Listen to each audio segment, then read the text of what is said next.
Right, well, first of all, Billy Bragg, welcome to Wickham. Great to be here. We could talk about music, we could talk about politics, but let's start with something dear to both our hearts, cake. Cake, flipping heck, yeah. We had a real good cake experience today. In Bishop's Waltham. Yeah, we went to Bishop's Waltham. Yeah, we unfortunately the sat nav had brought us here without going near a motorway service station, so we were gasping when we got here. And we were running a little bit, probably about an hour early, and it was either go to the hotel, which we know is on a golf course, so we didn't think the chances of decent coffee was there, or we saw this sort of town centre sign, so we snuck into, you know what that little turning circle is, and that straight street, there is a cluster there, but there must be about half a dozen decent coffee shops down there, and we happened to find one with some very nice cake. So cheese ploughman, and I I didn't have any cake actually, I had bread pudding with some clotted cream, but my pedal steel player had 2 slices of very large Madeira cake.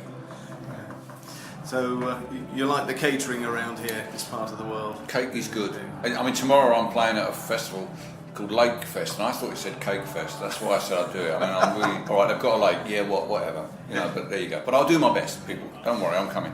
So, what have you made of the festival so far? I know you've had I have a little stroll around. Yeah, I managed to catch a little bit of Roy set, Roy Bailey. Just get out to get me coffee now, and just had a sort of a feel. I mean, I like the size of it. I like the sight lines. I had a right walk round when Martin was on.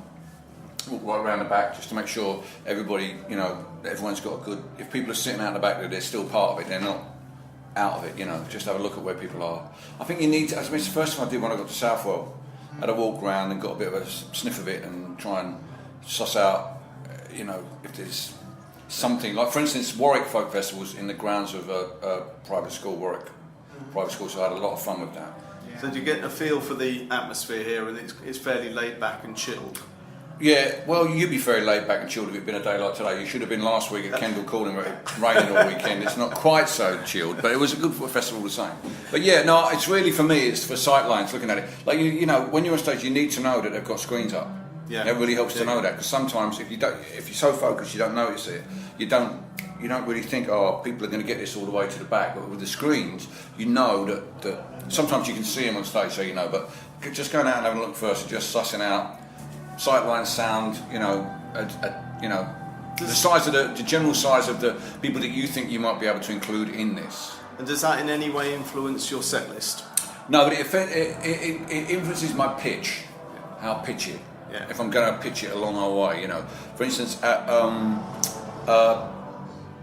Kendal Calling last weekend, I was on the main stage at 3 o'clock in the afternoon, and it was kind of like a bowl that went up to a ridge where there were people walking along. And what I spent the entire gig trying to do was get those people on the ridge to stop and listen to what I was saying. That's my aiming to do that. And if I was reaching them, I knew everybody else would be. Obviously, I played into the pit as well, but generally, I was trying to watch as that ridge filled up with people. That made me feel like, okay, I'm doing the right thing here.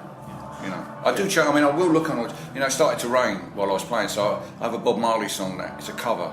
I've written my own lyrics to it, but it involves movements and giving around. So I thought, you know, these people are getting wet now. I've got to do something to, you know, draw them in.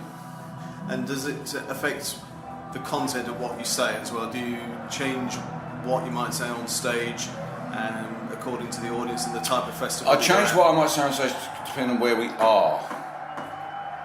More likely, that's more. To me, that's more a connection. Last weekend was a bit weird. Last weekend at Kendal Calling, because it was in the grounds of Lowther Castle in just outside of Penrith, where my father was stationed in the Second World War. All right. So that was a bit sort of strange. You know, I have a song about my father passed away when I was 18 called Tank Park Salute, and he was a tank driver in the Second World War. So it kind of really added something. So I talked a little bit about that. And afterwards, everyone was like, "Oh wow!" You know, on Facebook, local journalists came, put a thing in the Cumbrian News. And you know, if I've got a feeling about a place, I want to communicate it. Mm-hmm. You know. And do you decide beforehand what you're going to say, or? Well, you know, I've got a pitch. You know, I've got some things I want to say. A Billy Bragg gig has two, in terms of non-songs, has two aspects. That's the sort of like the patter that sort of draws people in. Where I'm, you know, basically being self-effacing. And then the sucker punch, the politics, when they're relaxed, and I have to pitch that in certain ways. You know, some nights, you you know, some festivals you play, there's a lot of leakage from other stage, and it's harder to just talk like I'm talking now. Like at Snake 2 nights ago, it was so quiet I could talk like this, and everyone could hear me. But you know, if I was playing now in this room with all that coming in, you know, I'd have to change it. So I mean, a festival is like busking. You've got to turn out and suss out where you are and do the gig that fits the conditions, right? That's the conditions you find on stage. You've got no sound check, right? So you've got to deal with it. Like if you're up there and it sounds weird to you, but everyone's into it, obviously it sounds right to them. You better do the gig and stop whinging about the sound. The you know, physical conditions. If everyone's getting soaking wet, you don't want to play too many slow songs. You know, give them a bit of punch, and then the nature of the festival itself, what it's about, where you are. It's a folk festival, it's a rock festival, it's a political festival. They're all sort of like. But the basic fundamental is I'm trying to engage people in a process. It's a very, very folky thing what I do. I think, you know, when people say to me afterwards, well, you know, I've never heard anybody speak so much in a gig before. I'm like, have you ever been to a folk club? I mean, you know, Woody Guthrie did exactly this. So a festival is like busking, but you get paid less. Yeah, you get paid less, but you get better accommodation. You get to stay at a golf club and spa. Well, thank you very much for your time. No worries, thank you. Sorry about the leakage. It's not blame it on the showers.